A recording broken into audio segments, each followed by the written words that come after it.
सामाजिक धार्मिक सुधार आंदोलन सोशियो रिलीजियस रिफॉर्म मूवमेंट। ये क्यों महत्व रखता है टॉपिक? आपको जैसे पेपर 4 करके एक जीएस का थोड़ा आइडिया होगा आपको, जिसमें आपको एथिक्स पढ़ना है ना। उसमें जितनी भी पर्सनालिटी पढ़नी है 90% पर्सनालिटी इतिहास के ही पढ़ने हैं आपको।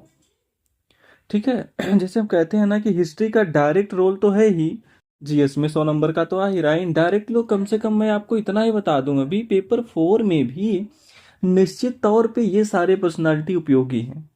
इस टॉपिक के अंदर हम क्या पढ़ने जा रहे हैं? जितने हमारे रिफॉर्मर हैं, राम मोहन राय, विद्यासागर, टीके कर्वे, डॉक्टर अंबेडकर, ज्योतिबा फूले, नायक पेरियार जो हैं, ठीक है, पंडित रामाबाई, सावित्रीबाई फूले, जितने भी हमारे रिफॉर्मर हैं, सिलेबस आपका क्या कहता है? घटनाक्रम, व्यक्तित्व, मुद्दे याद है ना सभी को? जो कल मैंने कहा था ना कि आप मैटर पढ़ के आना, उसमें कम से कम 25-22 पर्सनालिटी के बारे में उसमें लिख के दिया हुआ है। ठीक है। और पर्सनालिटी पे सवाल पूछे जाते हैं एग्जाम के अंदर। पेपर 4 में डायरेक्ट पूछे जा सकते हैं, तो नोट्स बनाने में इस बात का भी ध्यान रखा गया है। जो नोट्स हम हमारे इंस्टीट्यूट के द्वारा बनाया गया है, उसमें इसका भी ध्यान रखा गया है कि पेपर 4 और वहाँ भी इंफॉर्मेशन आपके लिए उपयोगी हो। ठीक है। तो एक तो पेपर 4 में इसका सीधे सीधे उपयोगिता है, दूसरा और इसमें उपयोगिता कहाँ है? जितने रिफॉर्मर हैं ना, इनके जो विचार हैं, इनके जो स्टेटमेंट वगैरह होते हैं, वो सब आप निबंध में बहुत धड़ल्ले से यूज कर सकते हैं। जो कहा जाता है ना, कुछ कोटेशन हमने दे दिया, किसी को कोट कर दिया, इससे अच्छी बात क्या हो सकती है कि ऑलरेडी आपके पास पढ़ना है, तो साथ ही साथ क्यों ना पढ़ लें। ठीक है। तो ये दो अलग उपयोगिता हो गई इनकी। पढ़ना क्या है इसमें? सबसे पहले पढ़ना है हमें तो क्या क्या है। ठीक है। फिर दूसरा हमें पढ़ना है क्यों। फिर तीसरा हमें पढ़ना है घटनाक्रम। ये थोड़ा तथ्यात्मक होगा, यहाँ आपकी भूमिका बहुत ज़्यादा बढ़ जाती है। ठीक है। घटनाक्रम, तथ्यात्मक, इसी में हम थोड़ा वर्गीकरण भी करेंगे इसका हम। ठीक है। फिर इसके बाद हम बात करेंगे इसकी प्रकृति की, नेचर, इसका महत्व क्या है और इसकी सीमाएं क्या है। ठीक है। लिमिटेशंस क्या है। तो इस टॉपिक के अंदर हमें ये ध्यान रखना है कि सबसे विस्तार पे इसी पे बात होगी। ठीक है। जब हम कहते हैं क्या, तो जैसे समाज में और धर्म में बहुत सारी ऐसी कुरीतियां हैं, जैसे हम कहें सोसाइटी के अंदर बहुत सारी समस्याएं हैं, उस समस्याओं को, ठीक है, दूर करने का प्रयास, उस समस्याओं को में परिवर्तन लाने का प्रयास, उसको समाप्त करना, एक नए समाज का निर्माण करना, ऐसी कुछ कोशिश की गई है हमारे सुधारकों के द्वारा। अक्सर इसमें चर्चा होती है जाति प्रथा को लेकर। जब भी जाति प्रथा की बात होगी तो छुआछूत और अस्पृश्यता की बात होगी।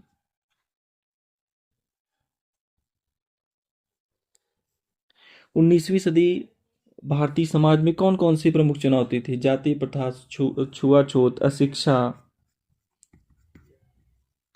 इसके अलावा कुछ महिलाओं से संबंधित भी समस्याएं थी। ठीक है। जैसे शिशु हत्या। पहले तो ये होता था कि बच्चियां पैदा ही ना हो, पैदा हो गई हैं तो उनको जीने का हक नहीं है, तो बाल विवाह कर दो।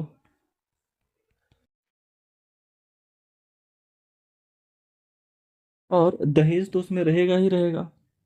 किसी कारण से देखोगे आप, पति की मृत्यु हो गई तो सती, और जो सती नहीं हो पा रही हैं उनकी दयनीय दशा यानी विधवा।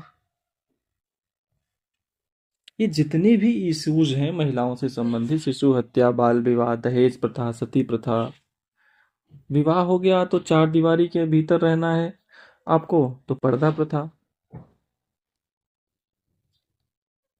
ठीक है, पति की मृत्यु हो गई तो समझाएंगे समाज के लोग, आप चिता पे जल जाइए। आप किसी कारण से नहीं बैठती हैं चिता पे तो फिर विधवा की दयनीय दशा, जीवन जीना है आपको, है ना।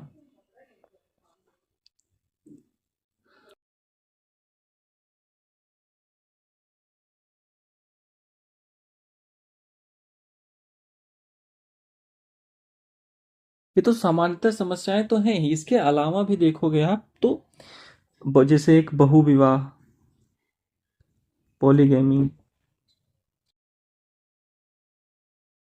पर्दा प्रथा का संबंध केवल हिंदू समाज से नहीं, सती प्रथा का संबंध केवल हिंदू समाज से है। हिंदुस्तान में कोई धर्म मानने वाले हो, इस्लाम हो या सिख हो, किसी भी धर्म में पर्दा प्रथा था। पॉलीगैमी हर जगह प्रचलित था, बहुविवाह। ठीक है, तो जैसे ये सारी समस्याएं प्लस अशिक्षा, अलग से महिलाओं से संबंधित। ठीक है, तो जब अभी हम पढ़ेंगे टॉपिक ना, तो जिन भी रिफॉर्मर के बारे में पढ़ेंगे वो सोसाइटी में इन मुद्दों पर बात करेंगे। हम कहते हैं ना कि समाज सुधार आंदोलन, तो किन मुद्दों के संदर्भ में उन्होंने आंदोलन चलाया। ठीक है, ये एकदम से आपको याद रखना है, बैठा लेना है, इससे आधा काम हो जाता है फैक्ट्स का। ठीक है, जैसे मान लो एग्जाम्पल लेके मैं आपको बताऊं, या थोड़ा सा अगला कॉन्सेप्ट बता दूं फिर मैं एग्जाम्पल लेता हूं। ये सारे पॉइंट क्लियर हैं सभी ने।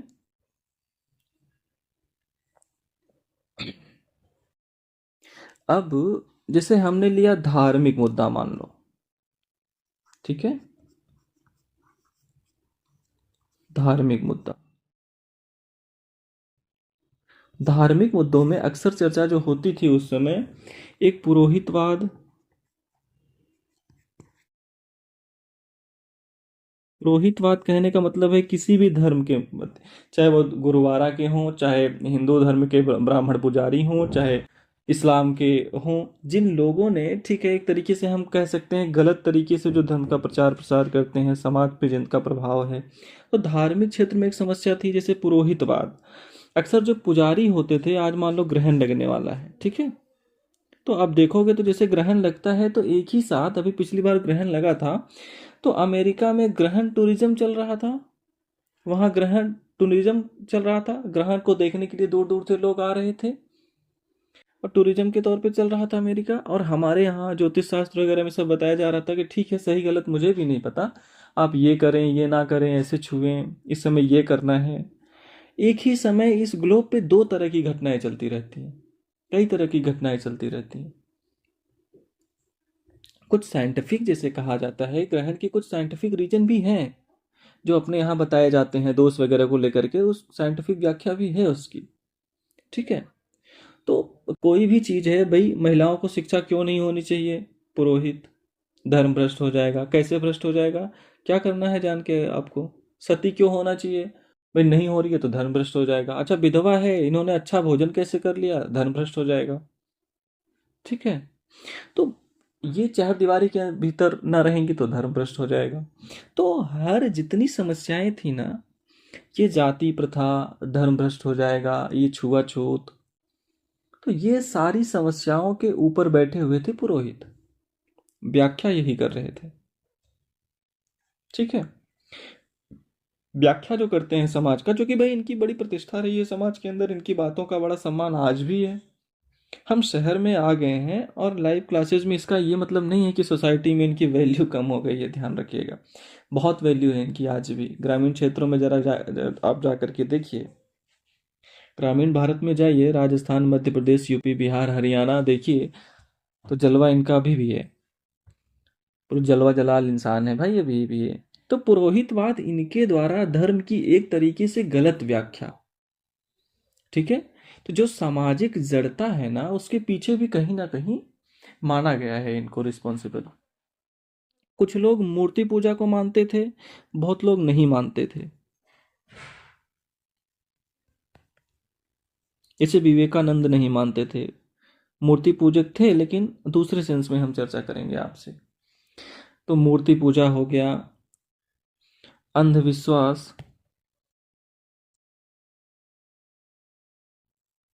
या कर्मकांड, कोई भी पूजा पाठ की जो पद्धति होती है, ये सब प्रचलित था। तो शुरू में पढ़े लिखे भारतीयों ने अंग्रेजों के विरुद्ध आवाज नहीं उठाई कि आप बहुत ज्यादा क्या शोषण कर रहे हैं, हमें लूट रहे हैं, बर्बाद कर रहे हैं। हमने अपनी समस्याओं में पहले बदलाव शुरू किया। अंग्रेजों ने गुलाम बनाया है क्योंकि हम, सबसे बड़ा रीजन है, अशिक्षित हैं। दुनिया के परिवर्तन, आधुनिक विचारों का हमें इल्म ही नहीं है। हम आपस में लड़ते रहते हैं, छुआछूत, जाति प्रथा के नाम पे, धर्म के नाम पे। हम नहीं बदलेंगे तो गुलाम कल कोई और भी बनाएगा, बनाते ही जाएंगे। तो पहले जरूरत है अपने भीतर बदलाव की। तो शुरुआती सुधारकों में राम मोहन राय पहले सुधारक हैं, ठीक है, जिनका हम अलग से जिक्र करेंगे। आधुनिक भारत का पिता या अग्रदूत, पत्रकारिता के अग्रदूत, बहुत सारे नाम, बहुत सारे संबोधन उन्हें दिया गया है। उन्होंने शुरुआत की बदलाव की। जो सामाजिक धार्मिक सुधार आंदोलन में हम सुधारकों पर अध्ययन करेंगे। तो ये समस्याएं हैं, बार बार इसको रिपीट करेंगे हम। अब इसमें और क्या, जैसे मान लो राम मोहन राय का हम अध्ययन कर रहे हैं, सपोज दैट, ठीक है। राम मोहन राय जाति प्रथा प्रशंसा करेंगे या आलोचना करेंगे? छुआछूत की कठोर आलोचना करेंगे, ठीक है।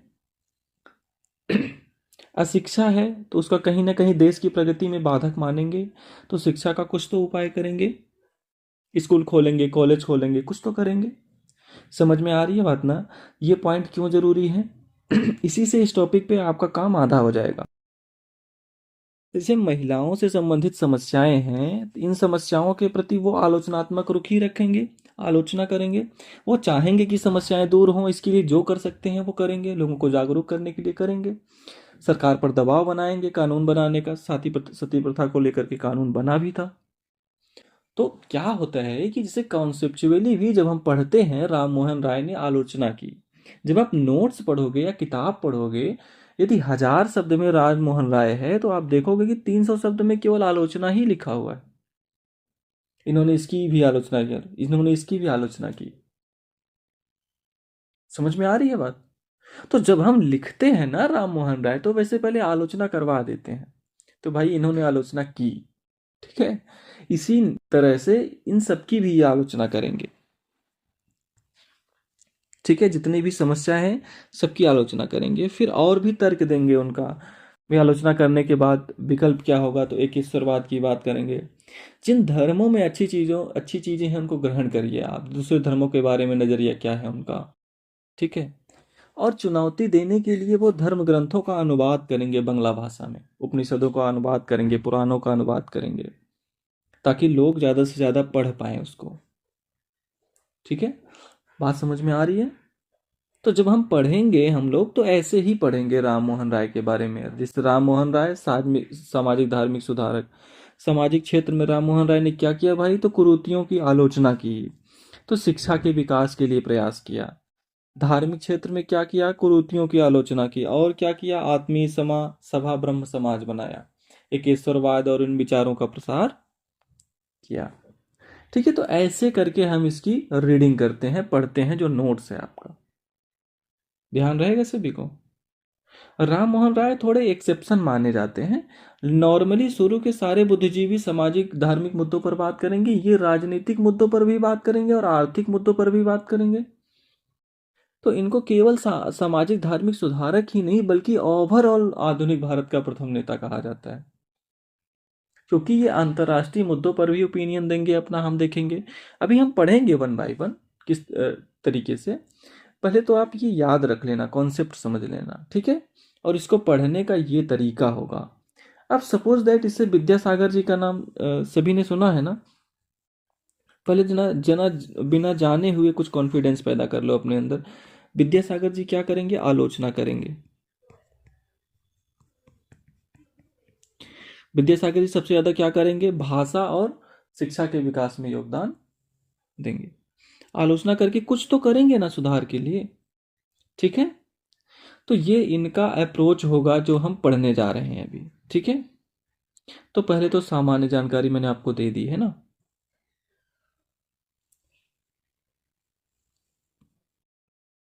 अब इसे एक जरूरी होता है वर्गीकरण को समझना।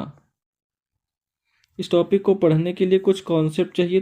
पहला कॉन्सेप्ट तो हो गया, दूसरा है सभी धर्मों में सुधार आंदोलन। ठीक है, जैसे हिंदू धर्म की बात करें हम,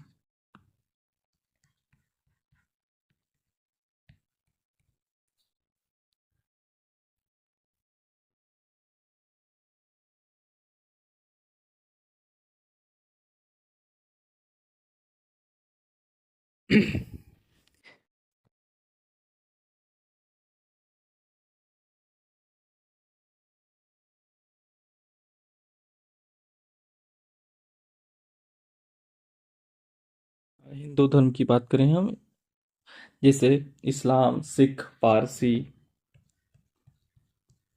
सभी धर्मों में सुधार आंदोलन।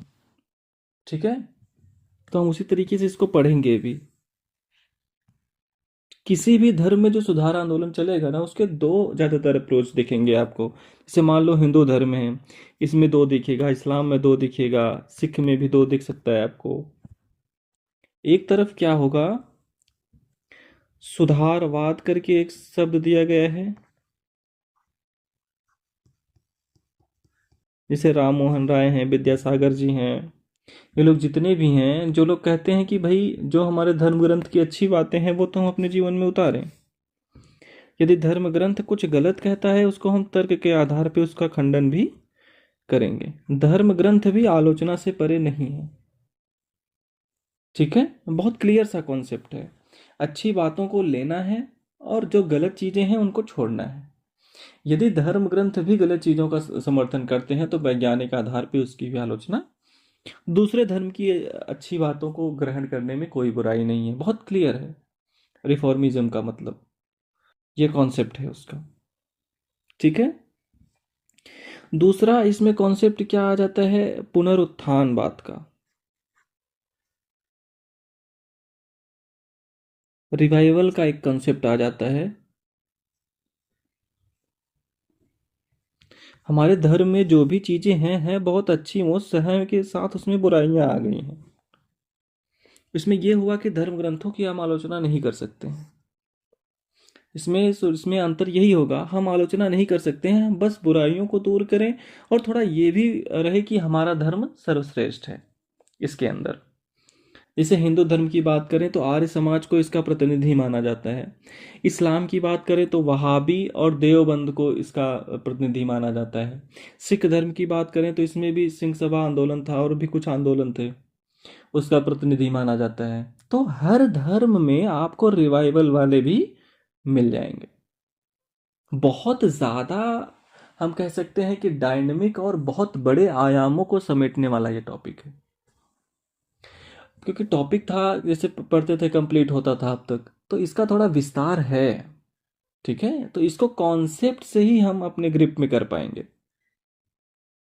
कॉन्सेप्ट नंबर 1 मैंने रिलीज कर दिया, 2 नंबर पे ये हो गया। जब भी पढ़ोगे तो सुधारवाद, पुनरुत्थानवाद, ऐसे कॉन्सेप्ट का भी ध्यान रखना है अपने नोट्स में। धर्म के आधार पे वर्गीकरण और इसके आधार पे प्रत्येक धर्म में। ठीक है, यहाँ आलोचना हो सकती है धर्म ग्रंथों की, यहाँ आलोचना नहीं। यहाँ किसी से अच्छी बातों को ले सकते हैं, यहाँ लेने की जरूरत नहीं है। बुराइयां दोनों दूर करते हैं, इसलिए इसको सुधार आंदोलन कहते हैं, बट अप्रोच अलग अलग है। ठीक है, तो ये इसका पहलू हो गया। अब सबसे ज्यादा क्या हुआ, 19वीं सदी में जो बदलाव शुरू हुए, तो सबसे ज्यादा, चूंकि भारत में मुगलों की सत्ता थी और जब मुगल कमजोर हो गए थे तो ज्यादातर जो प्रमुख थे भारत में राज्यों के, वो इस्लाम धर्म को मानने वाले थे। तो अंग्रेजों को जो मेन चुनौती मिला, समझ लो एक तरह से इस्लामिक शासन वर्ग से मिला। क्योंकि जैसे टीपू सुल्तान हो या और भी आप देख लो, रुहेलखंड हो, फर्रुखाबाद हो, अवध हो, बंगाल हो, हैदराबाद के निजाम हो, छोटे मोटे और भी राज्य, तो सिख राज में रंजीत सिंह थे और ये इधर शिवाजी के उत्तराधिकारी पेशवा थे। राजस्थान के कुछ जो है राज्य थे। तो अंग्रेजों को चुनौती इस्लाम से मिली। तो जब बदलाव शुरू हुआ भारत में, तो उस बदलाव से एक दूरी बनी रही इस्लाम के लोगों की। उनको लगता था कि पुरानी व्यवस्था, मुझे फारसी शिक्षा है, अरबिक शिक्षा है, हमको रोजगार मिल जाएगा, या आजकल क्या पता अंग्रेजों को निकाल दें तो पुरानी व्यवस्था आ जाएगी। तो मोटे तौर पे हम कह सकते थे कि हिंदू शासक उस समय नहीं था जब अंग्रेजों ने हिंदुस्तान को जीता। जब प्रजा हिंदुस्तान थी, शहरों में नहीं था, ग्रामीण क्षेत्रों में तो हिंदू प्रभावी वर्ग था। तो जब परिवर्तन शुरू हुआ, आधुनिक शिक्षा और परिवर्तन, तो शुरुआती फायदा इसमें मिला हिंदू समाज के लोगों को एक स्वाभाविक प्रक्रिया के तौर पर। ठीक है। धीरे धीरे वो पूरे हिंदुस्तान में आप देखोगे, सबसे ज्यादा जो सुधार आंदोलन हुआ उसमें हिंदू का इम्पैक्ट आपको अधिक दिखेगा, हिंदू धर्म के भीतर। बाकी धर्म में दिखेगा थोड़ा बाद में चल करके।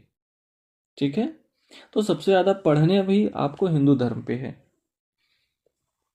अब हिंदू धर्म को पढ़ने का जो एक तरीका और क्या होगा, इसमें एक तो बता दिया हमने, वो तो ध्यान रहेगा ही आपको, सुधारवाद, पुनरुत्थानवाद। एक हम क्या देखते हैं, इसको हम एरिया वाइज भी देखते हैं।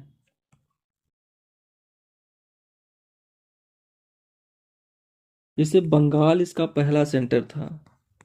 बंगाल में कौन कौन सुधारक हैं? तो बंगाल में है राम मोहन राय। ओवरऑल पूरे भारत के पहले सुधारक हैं। इनके कुछ सहयोगी हैं, जैसे देवेंद्र नाथ टैगोर हैं।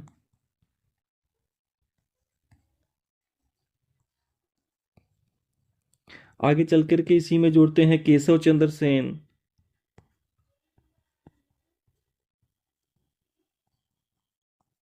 इन सबका किनसे संबंध था? ब्रह्म समाज से था।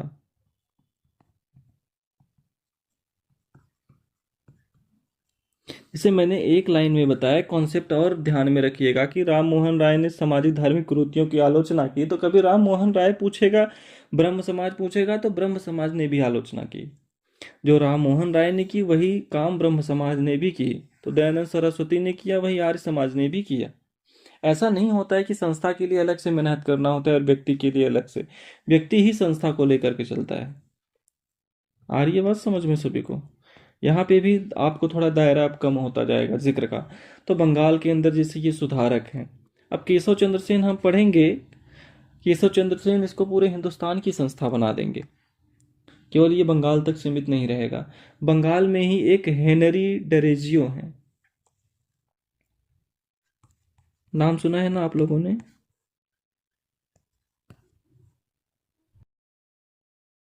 यंग बंगाल मूवमेंट इन्होंने शुरू किया था। कुछ जानकारी हम इन पे रखेंगे। इनके बाद हम चर्चा करें तो विद्यासागर जी का जिक्र होता है। मैं थोड़ा एक लिस्ट बना दे रहा हूँ, देखो ये मेन सुधारक हैं जो आपको ध्यान रखने हैं। ठीक है। और विद्यासागर जी के बाद रामकृष्ण परमहंस,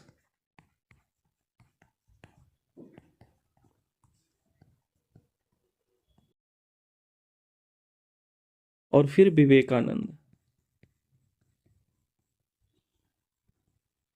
फिर विवेकानंद। ठीक है। इसकी बात करनी है आपको, है ना? तो ये सब विवेकानंद का दायरा केवल भारत ही नहीं बल्कि विश्व में भी इनकी चर्चा होगी। शिकागो सम्मेलन से लेकर के विश्व में हर जगह चर्चा होगी, है ना? अब देखो जितने भी सुधारक आ गए, ठीक है, आप किसी के बारे में कुछ जानो या मत जानो, इतना तो आप कह ही सकते हो कि इन सभी ने सामाजिक धार्मिक कुरीतियों की आलोचना की। कह सकते हो कि नहीं? ठीक है। हमें ऑब्जेक्टिव के लिए एक कॉन्सेप्ट कैसे हो गया, ऑब्जेक्टिव के लिए हमें इन्होंने क्या क्या किया, कौन सी संस्था बनाई, अखबार निकाला, किताब है, कोई कानून बनाया, ऐसे करके 8-10 और इन्फॉर्मेशन देने होते हैं। जब हमने कहा था घटनाक्रम हमें पढ़ना है, हम उसकी तरफ अब बढ़ रहे हैं। बट जैसे जोन वाइज भी होता है, कभी हो सकता है बंगाल में हिंदू धर्म में सुधार, व्यक्ति वाइज भी होता है, संस्था वाइज भी होता है, धर्म के अकॉर्डिंग भी होता है। ठीक है। तो हम सिस्टमेटिक एक बार पढ़ लेंगे ना, तो जिस रूप में क्वेश्चंस आएगा उस रूप में हम उसको प्रेजेंट करेंगे। ठीक है। जैसे मान लो बंगाल का हो गया, इसी तरह से हम पश्चिम भारत की बात करें, हम खास करके महाराष्ट्र गुजरात की बात करें हम, जैसे एक सुधारक हैं गोपाल हरि देशमुख।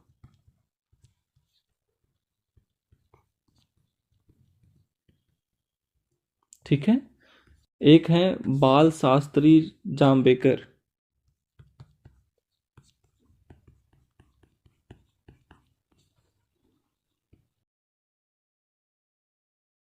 ठीक है।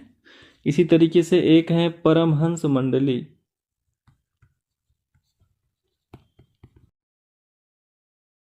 संस्था है, बहुत सारे सुधारक इससे जुड़े हुए हैं।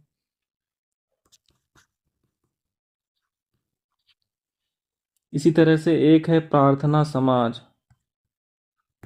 जैसे हम प्रार्थना समाज की चर्चा करेंगे, यहाँ अलग से हम महादेव गोविंद रनादे की चर्चा करेंगे।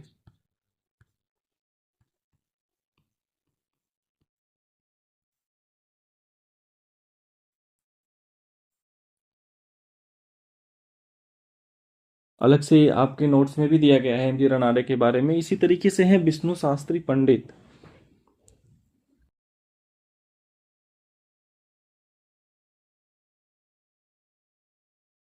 विष्णु शास्त्री पंडित। करोसन दास मालोजी।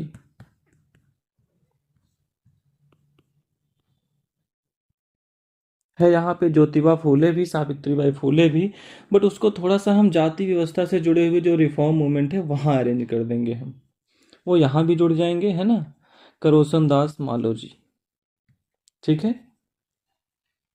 समझ में आ रही है बात सभी सभी को। नाम नाम ज़्यादा से ज़्यादा क्यों रखना है? ऑब्जेक्टिव एग्जाम के लिए। वहाँ थोड़ा रिस्क रहता है हमें इन्फॉर्मेशन। सब्जेक्टिव में तो थोड़ा उतना इश्यू नहीं होगा, आधा तो यही लिखना है जो कॉन्सेप्ट बताया है और कुछ कुछ और बता दूंगा हम। ठीक है। तो पश्चिम भारत हो गया। इसी तरह से दक्षिण भारत में,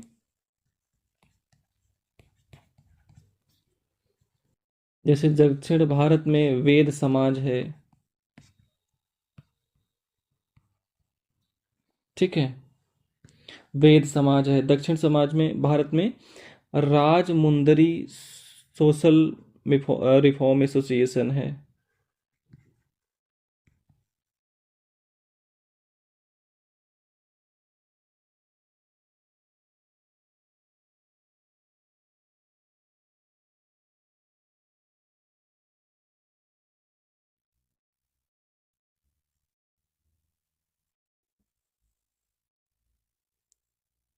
ठीक है। दक्षिण भारत में ये सब केशव चंद्र सेन के प्रयासों से, केशव चंद्र सेन के प्रयास से प्रार्थना समाज था, इनके ही प्रयास से वेद समाज भी था। इनके प्रभाव में रिफॉर्म के लिए संस्थाएं आई थी। ओवरऑल देखा जाए पूरे उत्तर भारत में और धीरे धीरे संपूर्ण भारत में यहाँ चर्चा होती है आर्य समाज की। ठीक है। उत्तर भारत, पश्चिम भारत, और धीरे धीरे आज पूरे भारत में, हिंदुस्तान में आर्य समाज का प्रभाव है। बट उस दौर में 19वीं सदी में उत्तर और पश्चिम भारत में आर्य समाज इसी तरह से भारत के लोग ही नहीं बल्कि कुछ विदेशी भी समाज सुधार में इन्वॉल्व हैं। एक है थियोसॉफिकल सोसाइटी।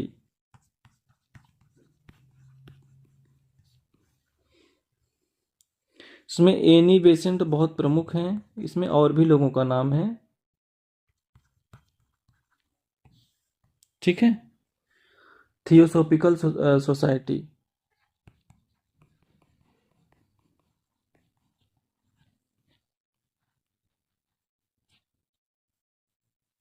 ये सब ज़्यादातर विदेशी थे। इसमें उन धर्मों के उत्थान के लिए ये प्रयासरत थे, इसको महत्व मिलना चाहिए। पूरे भारत में इसका प्रभाव देखा गया है, कम ही सही बट पूरे भारत में इसका प्रभाव था थियोसॉफिकल सोसाइटी का। ठीक है। तो जब हम हिंदू हिंदू धर्म की बात करते हैं तो हम इस तरह से नज़र रखते हैं। और आपको स्पेशली फैक्चुअल जानकारी, जैसे थियोसॉफिकल सोसाइटी, इसकी स्थापना कब हुई, कहाँ हुई, संस्थापक कौन थे, भारत में इसका मुख्यालय कहाँ था, एनी बेसेंट इससे कैसे जुड़ी, इसका अर्थ क्या होता है, ये सारी चीज़ें आपको पढ़नी होगी। ठीक है। तो ये याद किसको रखना पड़ेगा, ये सारी चीजें आपको। ठीक है। तो हमने एक खाका खींच दिया कि आपको क्या पढ़ना है और कैसे पढ़ना है। जैसे आर्य समाज की स्थापना कब हुई, कहाँ हुई, प्रमुख शिक्षा क्या थी, कुछ और एक दो जानकारी उनके बारे में, है ना। कुछ तो मैं आपको बता रहा हूँ, आपको लिखवा भी रहा हूँ। एक तो इस तरह से फैक्ट्स के थ्रू चीज़ों को देखना होता है, बट कोई भी है, जैसे आर्य समाज है तो इन्होंने भी सामाजिक धार्मिक कुरीतियों की आलोचना की। दयानंद सरस्वती ने जाति प्रथा की आलोचना की, उन्होंने छुआछूत की आलोचना की, महिलाओं की दैनिक दिशा की आलोचना की, शिक्षा को परिवर्तन का माध्यम मानते थे। सब वही बातें वही होनी है, उदाहरण बदल जाएंगे। ठीक है। बस दयानंद सरस्वती की किसी भी चीज की आलोचना करेंगे तो बोलेंगे वेदों में ऐसा नहीं है, एक लाइन में बस इतना ऐड करना है, करेंगे वो भी आलोचना। मूर्ति पूजा नहीं था वेद में, जाति प्रथा नहीं था वेद में, छुआछूत नहीं था वेद में। ठीक है। तो इस तरह से बात वेदों को बेस बना लेंगे। तो ये हिंदू धर्म का रिफॉर्म। ठीक है। इसको या इसको रिवाइवल वाले श्रेणी में रखते हैं, पुनरुत्थान में। बाकी ये सब जितने भी हैं इन सबको सुधारवादी श्रेणी में रखते हैं। ठीक है। तो क्षेत्र वाइज भी हो गया आपके पास एक कॉन्सेप्ट, और ऐसे पढ़ना होता है इसको, है ना।